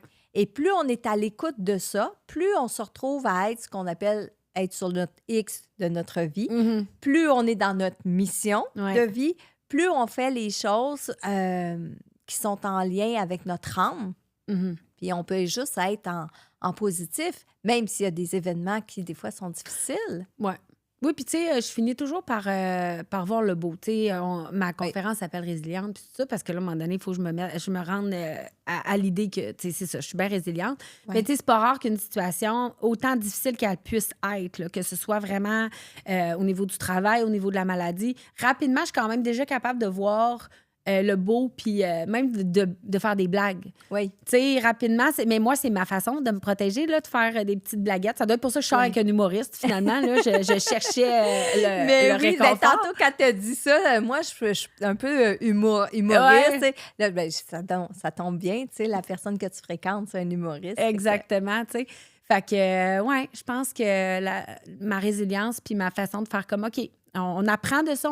Tu sais, je sais qu'il y a toujours une raison pourquoi tu vis quelque chose. C'est que ce soit aussi dramatique que la maladie, mais à un moment donné, il faut que, tu sais, c'est ça. Il faut que le prendre de toute façon de cette façon-là en se disant, il faut que ça serve, tu sais. Exact. Tu es rentrée dans le studio tantôt et tu disais, bon, peut-être que oui, je voudrais communiquer avec les défunts. En fait, tu n'as pas dit peut-être que oui, tu as dit oui, je veux communiquer avec des défunts, mais tu as dit peut-être qu'il va y avoir beaucoup de monde. Puis à partir du moment où tu as dit ça, là, ça s'est tout installé. Ah, cool, j'ai invité du monde. Oui, il y a des personnes. Je pensais pas aller communiquer avec ceux qui sont chez toi, par exemple, mais j'aime beaucoup le monsieur en bas de tes marches. Fait que, c'est assez particulier, mais oui, il y a des gens qui sont arrivés ici dans le studio depuis que tu es arrivé, depuis que tu t'es installé.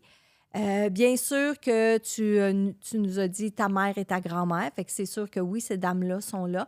Mais il y a d'autres personnes qui, au début du podcast, j'ai identifié étant du côté de ton père. OK? Donc, il y a au moins 3 personnes qui sont présentes, qui sont du côté de ton père. Aujourd'hui, ton père, est-ce qu'il est encore vivant? Oui. Ton père Puis est on encore est vivant. super proches à mon père. Ça fait 20 ans qu'il a arrêté de consommer. Wow. C'est mon meilleur ami. On se parle à tous les jours. OK. Donc, il y a des gens, il y a 3 personnes, mais qui sont du côté de ton père. OK?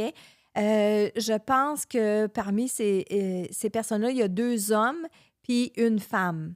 La femme, je suis à peu près sûre que c'est ta grand-mère, là, mais elle se tient un petit peu plus loin, elle est plus en retrait, plus distante un peu. Les 2 autres hommes sont plus près de toi puis ils sont en train de jaser ensemble.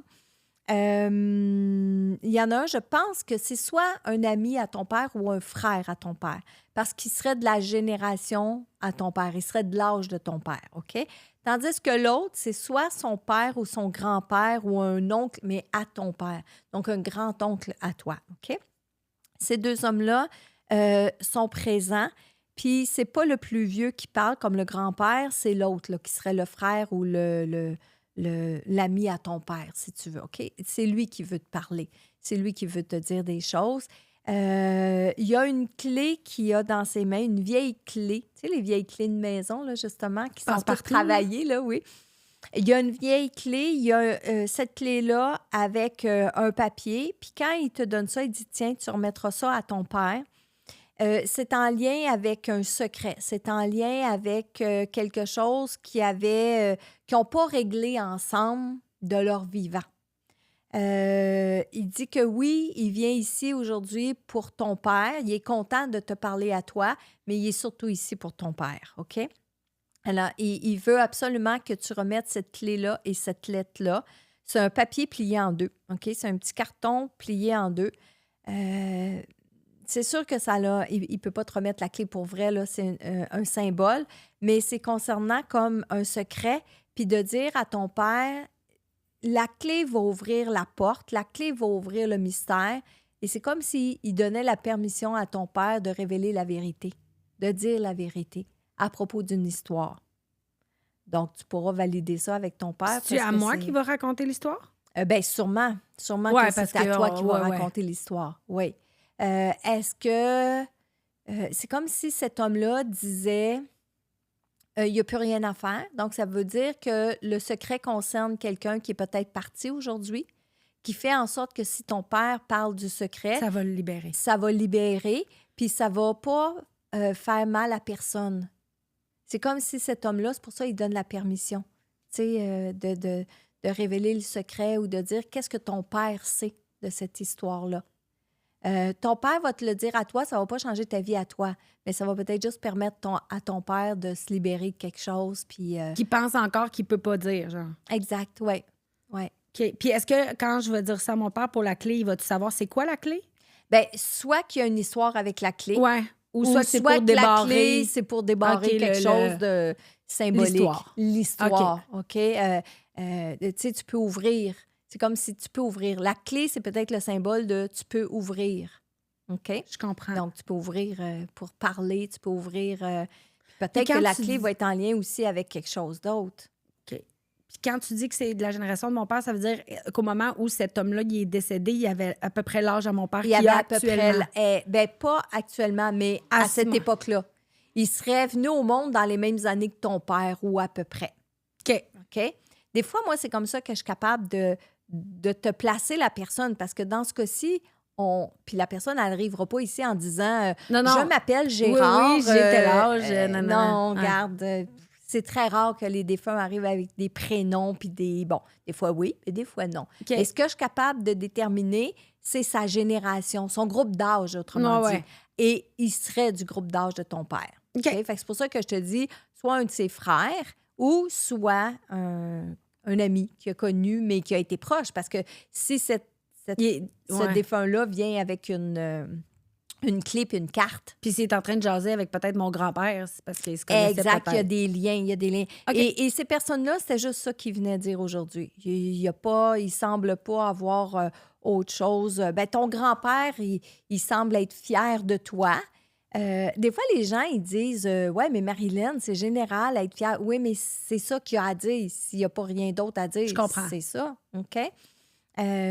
Puis c'est comme s'il ne veut pas partir d'ici sans rien dire. Mais ce qu'il trouve à dire, c'est qu'il est fier de toi. OK? Ta mère et ta grand-mère sont... Ta mère est assise, ta grand-mère est debout derrière toi. Je pense à porter des photos, hein? Oui. Tu veux-tu me les montrer? Oui. Vas-y. Oui. Voilà. OK. C'est ta mère? Oui. Ah, mon Dieu, oui. J'ai mon Dieu, oui, mais tu vois, c'est celle-là que je vois qui est assise dans la chaise derrière toi. Ah, OK, ouais. Okay. C'est à la fin. Oui. Ouais. Ta grand-mère est vraiment debout derrière ta mère. Ta mère est assise. Fait que ça me fait dire beaucoup de choses, ça. Ça me fait comprendre beaucoup de choses. Oh my God. OK. Tu as dit que tu n'avais pas beaucoup de signes de ta mère. C'est normal. Ta mère, elle n'a pas beaucoup d'énergie. OK. Si tu savais à quel point ta mère s'en veut, mais si tu savais, parce que elle dit, laisse-moi parler. Allez-y, parlez. Et elle dit, que c'était pas drôle. Autant, il y a des fois où il y avait des fous rires, puis vous étiez crampés de rire. Puis autant, il y avait de la peine, mais de la peine. Puis elle dit que qu'est-ce qui l'a rendu de même? C'est quelqu'un qui est venu y arracher son cœur. Ta mère, elle a eu une grosse peine d'amour. Une grosse, grosse peine d'amour. Puis elle dit c'est qu'ils ont arraché son cœur. Puis la peine d'amour n'est pas forcément avec un homme. C'est pas forcément, tu sais, ça peut être quand tu étais jeune, avec sa famille, etc. Il y a quelque chose qui a arraché son cœur. Puis à partir de ce temps-là, c'est là qu'elle dit qu'elle a filé mal. Elle filait mal. Elle dit que il est venu un temps où elle voulait même pas te mettre au monde parce qu'elle disait qu'elle pouvait pas te mettre au monde dans cette misère-là. Mais qu'au final, pour elle, ce qui était le plus important, c'est que tu voulais vivre. Puis elle dit qu'elle n'a jamais vu un enfant vouloir vivre autant que toi, tu voulais vivre. Puis elle dit qu'elle t'a aimé dès le moment où est-ce que tu as vu, puis qu'elle t'a mis au monde. Puis elle t'a fait beaucoup de promesses quand tu étais bébé. Puis c'est ça aujourd'hui qu'elle... Là, elle parle tellement vite, là. C'est ça aujourd'hui qu'elle veut venir te dire. Elle a compris plein de choses depuis qu'elle évolue de l'autre côté. Elle t'a donné la meilleure vie qu'elle pouvait te donner, mais en même temps, avec le recul, elle se dit que ça se peut pas qu'elle t'ait fait vivre tout ça. Elle dit que tu es une championne. Elle dit que tu es une championne à l'époque de ta naissance puis à l'époque de ta jeunesse parce que tu as réussi à passer à travers tout ça. Puis elle n'arrête pas de dire « je sais pas comment c'était fait, je sais pas comment c'était fait », mais elle est fière en même temps que tu l'aies choisie comme mère puis que tu aies vécu avec elle, la relation que tu as vécue avec elle. Elle n'arrête pas de te dire merci, merci, merci, merci, merci. Elle dit que c'est toi qui as sauvé la vie à plusieurs reprises. Puis que si elle a fait tout ce temps-là, tout ce vécu-là, c'est à cause de toi. Parce qu'il y a des fois où elle aurait pu être là. Avant. Elle se serait enlevée la vie à plusieurs reprises. OK? Elle dit, c'est juste parce que je ne savais pas comment. Parce que sinon, elle serait pas restée ici. Mais elle avait toujours toi. Puis tu es toujours arrivée dans les bons moments. Autant petite que tu allais la voir dans son lit. Autant petite que tu allais la réveiller. Puis quand tu allais la réveiller, c'était pas toujours dans son lit, là. OK? Ça pouvait être à terre, ça pouvait être sur un divan, ça pouvait... Elle dit que tu arrivais toujours au bon moment. Elle dit que tu n'as pas idée à quel point juste te regarder, c'est ce qui lui permettait de se relever puis de faire sa journée. Puis elle dit, demande-moi pas comment je faisais mes journées, mais j'arrivais à faire mes journées parce que tu étais là. Elle dit qu'elle t'aime beaucoup, qu'elle t'aime. Elle dit que tu es la seule affaire, c'est de même qu'elle dit, la seule affaire qu'elle a aimée de toute sa vie ici sur Terre. Elle dit qu'on va me payer cher pour retourner dans cette vie-là, sur la Terre. Elle dit qu'elle avance pas vite de l'autre côté parce qu'elle a beaucoup de regrets, qu'elle a beaucoup de remords envers toi, mais envers d'autres personnes aussi. Ta mère, c'était une femme très sensible, très, très sensible. Et j'ai l'impression qu'elle consommait pour geler justement ces émotions-là, cette sensibilité-là. Elle dit que tu as hérité de sa sensibilité. Elle veut aussi dire qu'elle voyait des choses quand elle était plus jeune, puis qu'elle pensait devenir folle à cause de toutes ces choses-là qu'elle voyait. Ça aussi, c'est une des raisons de sa consommation, pour plus entendre les voix, pour plus voir qu'est-ce qu'elle voyait. Elle dit qu'elle a prié puis qu'elle a souhaité très fort que tu ne sois pas comme elle. Puis quand tu as commencé à parler quand tu étais plus jeune avec des personnes qui n'étaient pas là, elle a dit, ça y est, ça recommence, mais dans la finalité, ben toi, tu n'en faisais pas de cas, puis tu étais bien, c'était équilibré, autrement dit, pour toi. Mais ta mère, elle avait vraiment peur de toutes ces voix-là. Mais c'est parce qu'elle avait un don ou parce qu'elle était schizophrène? Non. OK. Elle avait... Mais ça aurait pu. Ça aurait pu être une santé mentale ça aurait précaire. pu une santé mentale précaire. Mais dans son cas, c'était pas... Elle a... Non. Fait que c'était pas la santé mentale, c'était vraiment des capacités. Elle, ça lui faisait peur d'avoir ces capacités-là? OK. Oui, elle ne contrôlait pas. Ça lui faisait peur. Puis... disons que là où ce que ta mère s'est mis les pieds, elle n'a pas attiré les bonnes entités. Fait que les entités qui lui parlaient, c'était pas des belles affaires qu'ils lui disaient. Fait que pour arrêter de les entendre puis de les voir, ben elle s'est mise à consommer. Je te dis pas que c'est juste ça, non. Mais elle a réalisé que quand elle consommait, elle les entendait pas puis elle les voyait pas. Okay. Elle dit qu'à jeun, elle était pas en sécurité à jeun. Tu vois, c'est ça qu'elle dit. Elle n'était pas en sécurité à jeun. Donc, ça veut dire que quand elle se gelait ou quand elle consommait, elle les sentait plus puis elle les entendait plus. Fait qu'en OK. partie, il y a une des raisons pourquoi, tu sais, si tu cherches à comprendre un peu la consommation de ta mère, bien, ça vient de là. Puis après ça, OK. bien sûr, il y a la dépendance, l'habitude, puis tout Bien ça. oui. Mais au OK, j'ai départ, toujours pensé que c'était peut-être à cause qu'elle avait vécu des trucs avec sa famille. Tu sais, comme je disais, elle vient d'une oui, grande famille. Je dis pas qu'elle a vécu quelque chose de, ouais. mais tu sais, de tragique ou quoi que ce soit, mais j'étais comme, tu sais, il y avait beaucoup Elle de a, monde. non, non, non, non, non, non. Tu OK. sais, puis ta mère, quand elle dit non, Mhm. c'est non, hein? C'est non, non, non. Bien, sûrement qu'elle a vécu des choses dans sa famille, mais c'est pas tant ça OK. que... Mais ça en fait partie. Elle dit pas que ça, pas que ça. Fait que ça en fait partie.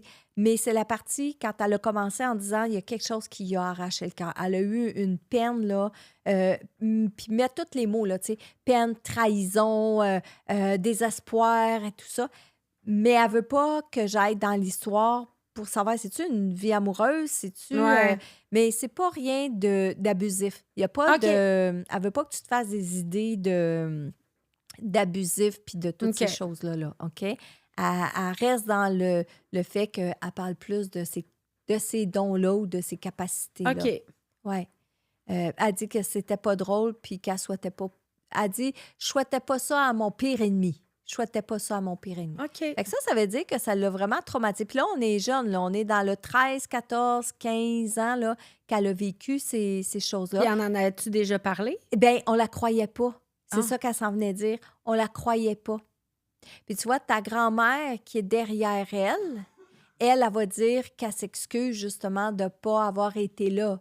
Puis ta mère aurait jamais compté ça à sa mère, mais les gens la croyaient pas. Ses frères, ses sœurs, entre autres, ses sœurs proches. Donc, les sœurs proches de sa naissance à elle, là, un petit peu plus vieux ou un petit peu plus jeune, ils la croyaient pas. Mhm. Et elle vivait des choses, là, la nuit, dans son lit, dans sa chambre, etc. Elle a vécu beaucoup de... OK. Elle appelle Puis, ça des fantômes, elle. je comprends. Puis là, en ce moment, elle est avec ma grand-mère. Oui, ils sont ensemble toutes les deux. Mais là, c'est parce que cette madame-là, C'est la grand-mère de l'autre côté. c'est ça, c'est la mère à mon père. OK. OK, parfait. Ouais. Merveilleux. Oui. Puis...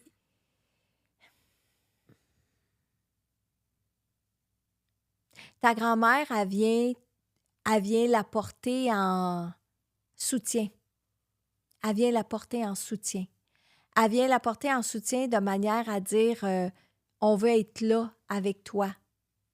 Pas par rapport à qu'est-ce que tu as vécu, parce qu'ils sont là depuis plus longtemps que qu'est-ce que tu as vécu au niveau de ta santé, mais te supporter dans ta vie. Ta mère, elle n'arrête pas de demander pardon, elle n'arrête pas de s'excuser, puis elle de demander pardon. Mais en même temps, Mais elle sait que je suis pas fâchée. ah oui, elle sait, puis tu sais, c'est pour elle le pardon. Ouais, OK, c'est à elle C'est- qu'elle se le pardonne pas à elle. OK. Exactement, elle ne se le pardonne pas à elle. Puis, tu sais, ta grand-mère qui est en arrière, elle ne se le pardonne pas non plus de ne pas avoir pu réagir ou interagir à travers tout ça.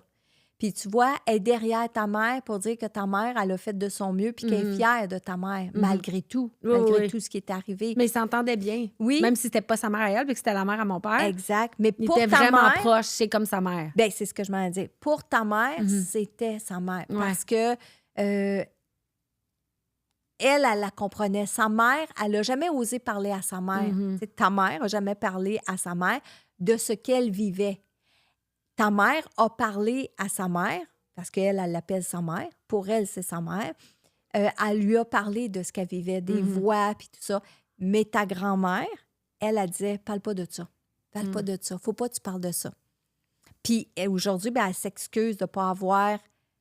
Pas qu'elle croyait pas ta mère, mais qu'elle n'a pas... Parce que savoir aujourd'hui que c'est en partie à cause de ça, qu'elle a tout traîné son bagage, ça aurait été différent. Ça aurait été différent. Ta grand-mère, elle veut que je te dise que tu fais bien de dire les choses que tu dis à ton père. Mais elle dit des fois que c'est pas à toi de lui dire ces choses-là. Elle dit que c'est lui qui devrait te dire à toi ces choses-là parce qu'elle dit que tu joues à mère avec ton père bien souvent. Mais elle dit de te protéger dans tes émotions par rapport à cette relation-là, ce que tu dis à ton père. des choses que tu dis à ton père. Ça fait sens, qu'est-ce que je te dis? OK. Ta mère, elle voudrait te remettre à son tour une chaîne avec un breloque. Une chaîne avec un breloque. Elle veut te la remettre. Puis, elle dit qu'il y a une des choses dans sa vie qu'elle a eu beaucoup de peine, c'est de ne pas t'avoir fait autant de cadeaux qu'elle aurait voulu te faire. Fait que la chaîne avec la breloque aujourd'hui, c'est comme un cadeau. Puis de cadeau de mère en fille pour que tu donnes à ta fille aussi. OK? Elle veut que je te dise d'aller acheter. Elle dit, elle te demande pas grand-chose. Elle veut que tu ailles acheter cette chaîne-là avec une breloque que tu vas porter tant que la petite est petite, que tu vas la porter, mais que tu vas lui donner, mais que tu vas lui dire que ça vient de sa grand-mère. Elle veut que ta fille elle ait quelque chose de sa grand-mère. OK, je comprends. Oui. Elle dit merci. J'aimerais ça te limiter. Merci. Puis elle parle pas fort. Non, elle avait un bobo à la gorge. Elle parle pas fort. Mais énergétiquement, elle va de mieux en mieux, mais si tu n'as pas de signe d'elle encore, c'est à cause de ses énergies. Parce que elle n'a pas tant d'énergie que ça. OK. Elle en a assez pour venir dans une rencontre comme ça, tout ça, mais aller te faire plein de signes, elle n'est pas prête encore. Mais elle n'est pas prête énergétiquement. Je comprends. OK? Elle s'assoit quand même dans la voiture avec toi, ça ne l'empêche pas de s'asseoir. On confirme. Ouais, elle doit commencer à être serrée, il y a du monde là-dedans. On confirme. En arrière. Puis elle aime quand tu mets de la musique. Ah. C'est important. Elle aime quand tu mets de la musique. Elle a été avec toi à tes rendez-vous. Tous tes rendez-vous, elle est allée là avec toi. Puis elle dit aussi que tu mérites pas ça. Ben, je pense qu'il n'y a personne qui mérite ça, là. Mais elle dit tu mérites pas ça parce qu'elle dit que tu es toujours là pour les autres. Puis que tu as tout fait pour elle. C'est bien la dernière chose. Elle dit c'est bien la dernière chose que j'aurais pensé que tu attraperais. Ah ouais, comme la grippe. Ouais. Puis elle dit de ne pas t'en faire, qu'elle veille sur toi, puis que s'il y a des choses qu'elle peut faire pour toi, ben elle va le faire, même si elle n'a pas beaucoup d'énergie. C'est drôle parce que quand souvent, quand j'ai eu peur de mourir, je disais de ne pas venir me chercher. Oui. Fait que, merci. Oui, puis elle dit je veux pas de toi. Je veux pas de toi. Ouais, c'est ça. Ah ouais, c'est bon. Oui, puis, tu sais, quand on dit l'expression « venir chercher j'aime toujours corriger les gens. OK. Parce que les défunts ne peuvent pas venir chercher quelqu'un. Ouais, je comprends. Puis, faut que je le dise parce que des fois, les gens, ils ont cette peur-là de voir une main venir les chercher. Non, mais je ne le voyais pas de même, mais je comprends. Tu comprends? Juste, je veux pas aller te retrouver l'autre bord. Exactement. Ouais, mais elle ne veut pas de toi. Ah, parfait. Elle veut pas de toi. Je veux pas de toi ici. Parfait. Ta grand-mère, Harry. Ta grand-mère, on dirait que elle a comme... tu sais, c'est comme si elle anticipait la rencontre d'aujourd'hui. Elle anticipait la rencontre d'aujourd'hui pour ta mère parce qu'elle savait que ta mère s'en venait ici dans le but de s'excuser. Ta grand-mère, elle voulait pas que ça s'en aille dans cette direction-là. Elle n'arrête pas de dire, ben oui, mais gars, ta fille, là, gars, c'est belle, puis elle n'a pas besoin de ça, puis dérange-la pas avec ça. Puis ta mère, c'est, non, je veux lui dire que je m'excuse pour tout ce qu'elle a vécu. Parce que ta mère, de l'autre côté, là, elle en prend conscience. Tu sais, elle est sobre de l'autre côté, là. Oui. Et elle peut pas consommer, là. Non. OK? Puis, on dit ça, mais il y a des défunts qui, quand ils consommaient beaucoup sur le plan terrestre, vont aller se coller sur d'autres personnes pour continuer d'avoir la sensation d'être sous ou d'être gelé. Ah, ouais? Oui. Il y a des défunts qui arrivent de l'autre côté puis ils évoluent pas, là. Ils vont se coller dans les énergies de quelqu'un qui consomme parce que ça leur donne la sensation, le buzz ou... OK. Tu sais, comprends? Mais et pas, ta mère, non, ta mère est au contraire. Comme ça va être correct. Exact. Et c'est pour ça qu'on dit qu'ils sont sobres. Tu sais, eux veulent nous dire qu'ils sont sobres. Puis ta mère, ben, dans cette sobriété-là, écoute, elle a compris beaucoup de choses. Et elle a vu beaucoup de choses. Fait que c'est pour ça qu'elle est arrivée ici. Puis elle dit aussi, là, j'ai la chance de pouvoir parler. Puis elle veut prendre cette chance-là de pouvoir parler pour dire tout ça. Qu'elle a compris bien des choses. Elle dit qu'elle a plus peur. Elle a plus peur de ce qui l'attend, l'autre côté, parce que vu qu'elle a eu une vie pas belle, selon comme elle. rendue là. Elle peut pas être pire. Ben non, puis elle assume. Elle dit qu'elle assume. Elle dit, là, elle rit, puis elle dit, ça n'a pas d'allure d'être passée à côté de son destin de même. Puis là, elle rit, mais elle riait pas quand elle a réalisé qu'effectivement, elle était passée à côté de son destin. Elle dit, t'es et tu seras toujours le plus beau cadeau puis la plus belle chose que j'ai faite sur la terre. Puis ça, elle s'en est rendue compte tout de suite en arrivant de l'autre côté. Ben, elle s'en était rendue compte de son vivant. Mais elle a eu la confirmation de l'autre côté. Pendant que je suis avec ta mère et ta grand-mère, est-ce qu'il y avait des choses que tu voulais dire, demander ou savoir par rapport à elle? C'est drôle, hein? On dirait qu'autant que je peux jacasser dans une vie, dans une journée, mais autant que dans ce contexte-là, je suis juste comme... Je m'attendais vraiment pas à ce qui... pas à ce qui se déplace pour moi, mais on dirait que non, j'ai le goût de les laisser...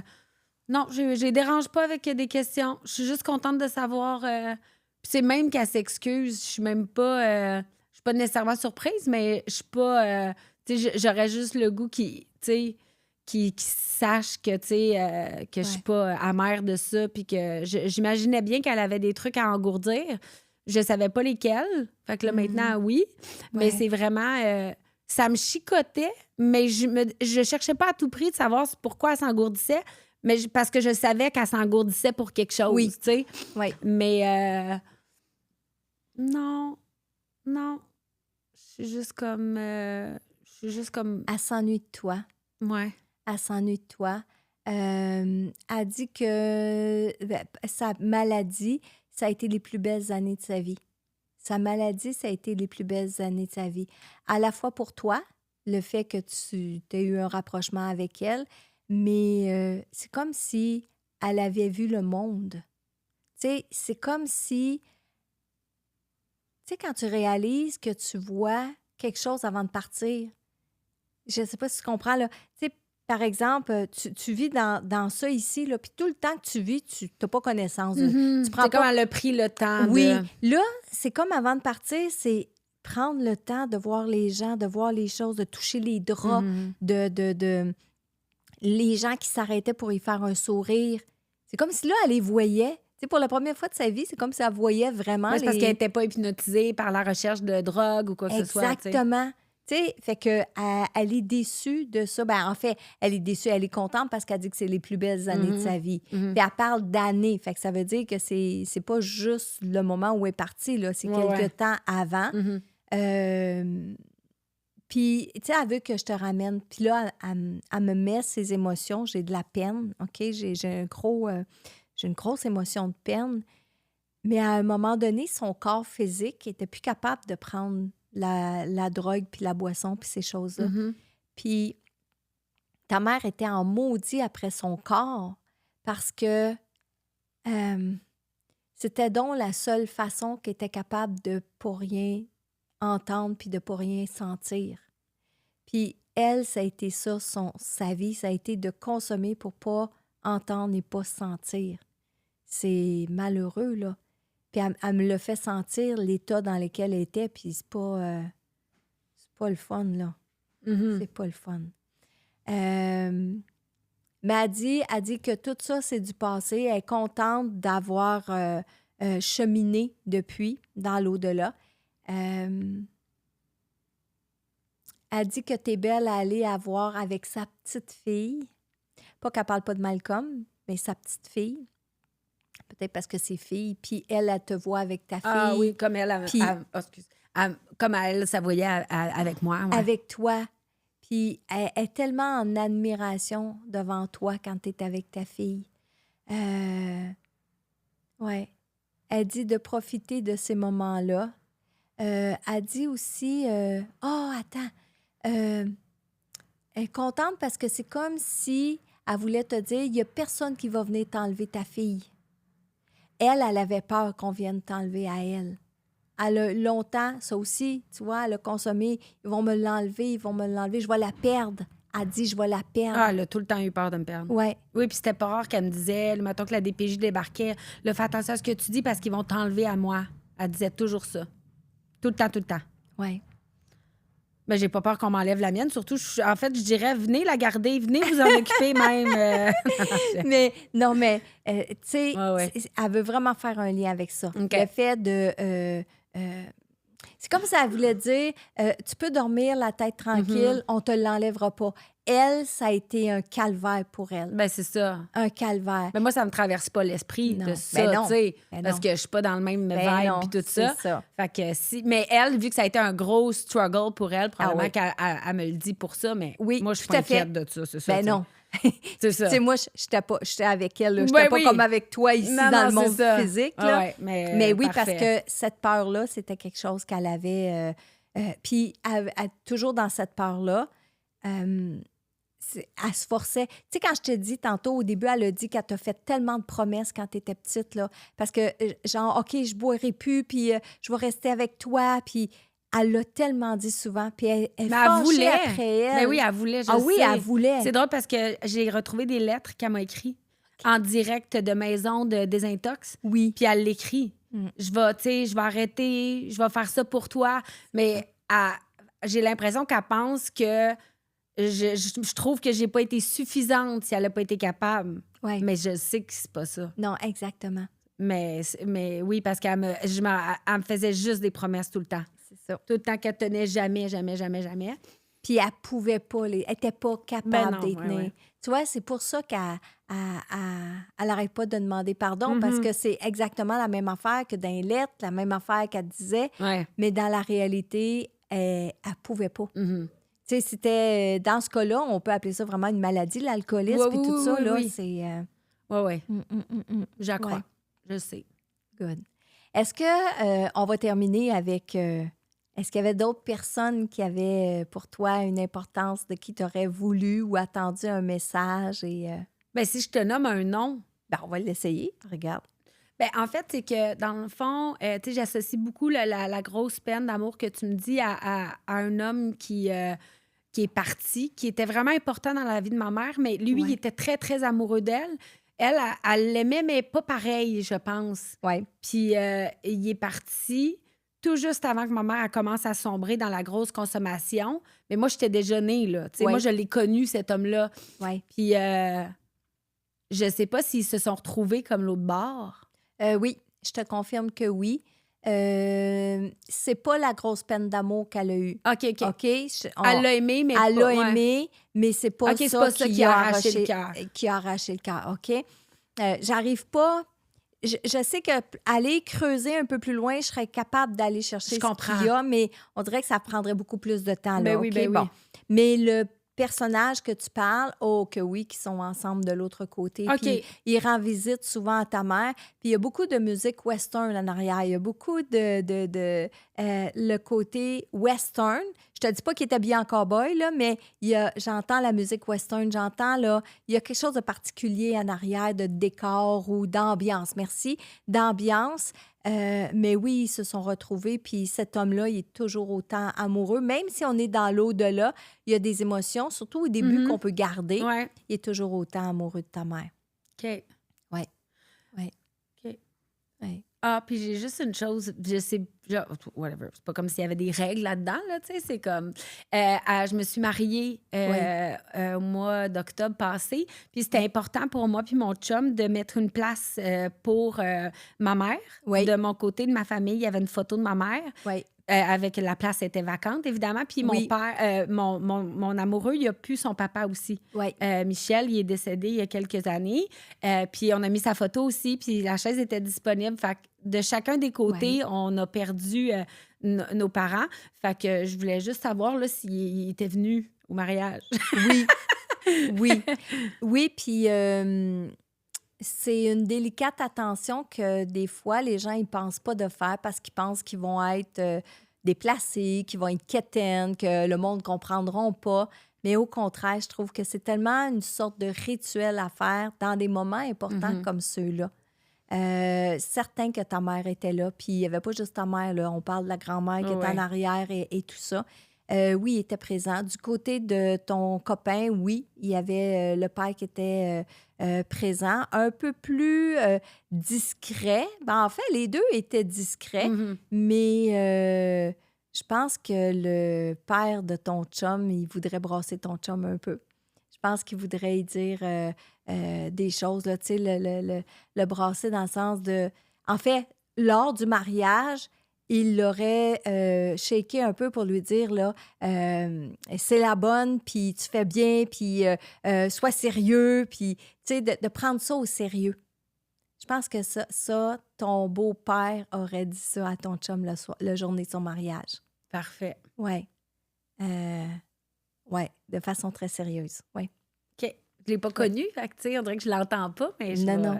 Mais, ouais, il l'aurait brassé un peu, puis je ne sais pas comment te donner le contexte de dire, pas parce que ton chum a fait des niaiseries dans sa vie, mais genre, hey, ça, c'est sérieux, là. Oui, on peut rire ensemble. C'est la vraie affaire. C'est la vraie affaire, là. Tu sais, sois sérieux. Fais un homme de toi. Ah, il aurait dit ça.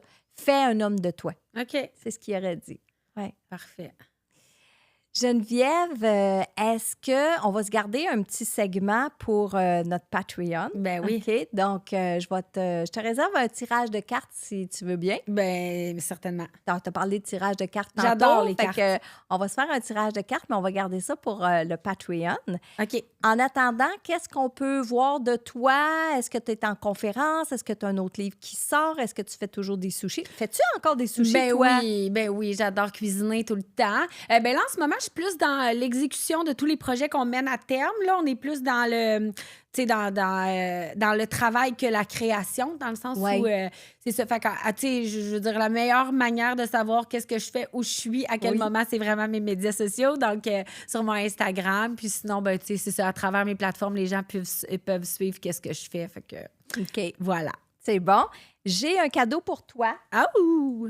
Qui vient de Vanessa LP Coloriste, qu'on peut suivre sur Instagram. Merci. Et, tu peux l'ouvrir, Vanessa. Tu as choisi des produits. Et Vanessa, elle se concentre toujours sur les cheveux de mes invités.